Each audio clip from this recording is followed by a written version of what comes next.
friends in the company of friends. Wake up, everybody.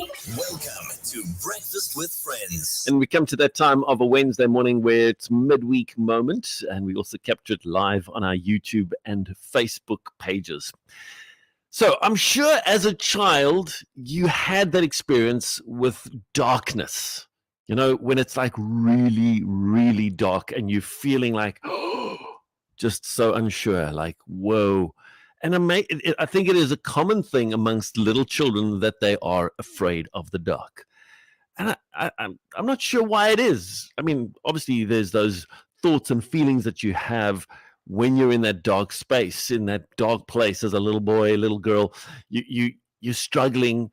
You can't see anything, like what could be around you, etc., etc. These are some of the things that you deal with, right?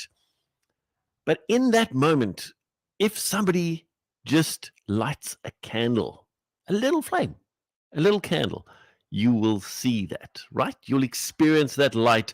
It will chase the darkness away. And again, going back to my childhood, I remember my slightly older brother, just 4 years older than myself, Matt. He realized that I was afraid of the dark. And he said, "You've got to face your fear, Jonathan. You've got to face your fear. Go and stand there in the darkness and then flick the switch of the light on and prove to yourself there's nothing to be afraid of."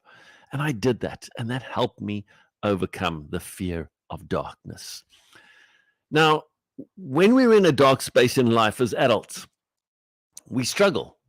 What is one of the first things that goes is hope, right? I mean, even Proverbs 13 verse 12 speaks about it. It says, hope deferred makes the heart sick.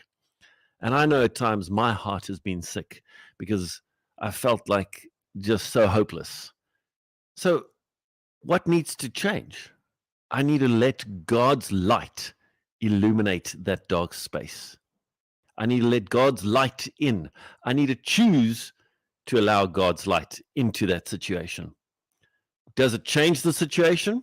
Not necessary, but it gives me a different perspective on the situation because God's light illuminates it and helps me to eliminate the fear in my situation.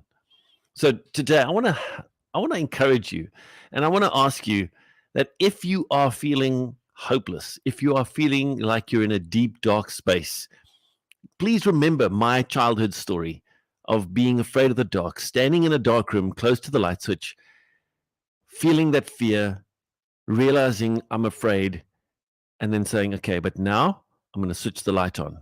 And the moment the light came on, I could see there was nothing to be afraid of. And it's the same in our adult lives. If you allow God's light into any and every difficult situation, there's nothing that you need to be afraid of because God's light is with you. I hope and pray that brings you hope this morning.